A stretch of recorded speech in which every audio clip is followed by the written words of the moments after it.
We have Brandon Jones here with us today. He's an engineer on the Google Chrome team and is a big part of anything involving enhancing graphics on the web. Your project, XR Dinosaurs, is actually nominated for Entertainment Experience of the Year, and it is very well done. I've tried it. The graphics are great, the interactions are great, and that is exactly what you're getting nominated for. And tell us a little bit about how you made this experience so performant.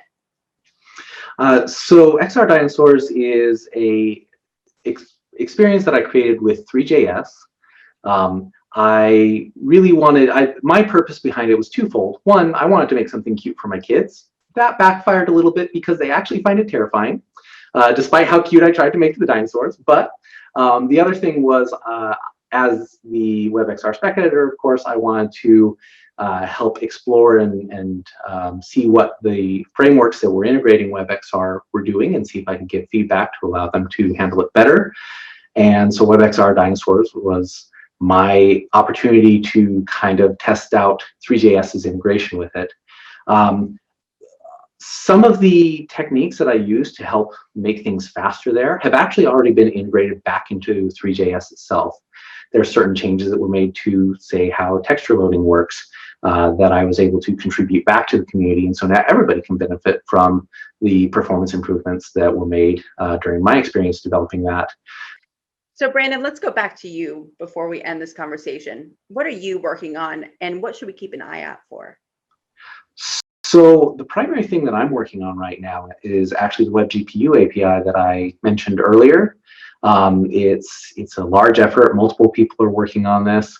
And I'm very interested in seeing what kind of capabilities it can give to graphics on the web in general, but also to enhancing what people are able to do with the WebXR API. Because like I said earlier, graphics is not the end-all be-all for immersion, but if you can do more, then you might as well. It's always nice to have more flexibility in what you can actually put on the screen, and that's something that WebGPU should give everybody.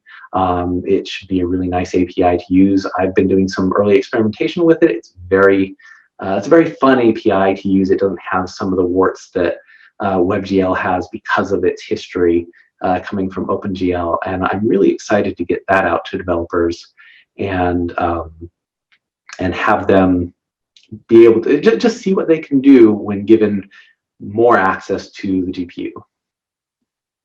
Well, thank you, Brandon, for all the work that you are doing and providing developers the tools they need to really hone in on their XR development skills and specifically on the web.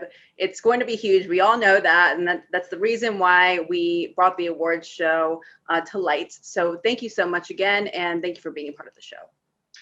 Thank you. And if I can leave one final comment, I think it's great to have, shows that really highlight the exemplars in this space.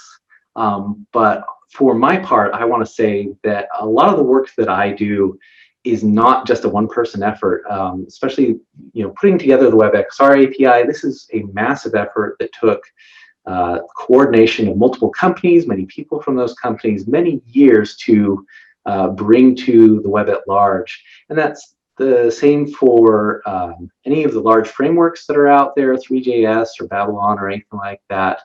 And just the web community as a whole. We tend to have people such as myself that end up being the face of some of these efforts, but every single one of them is a large community effort, and it is the result of multiple people putting in years worth of work to bring something excellent to you. Yeah, this definitely is a community effort, a global community effort, which is made possible by the web. So thank you so much again, and thank you for being part of the show. And we look forward to seeing you in one of the worlds that is hosting the watch party. Excellent. Thank you.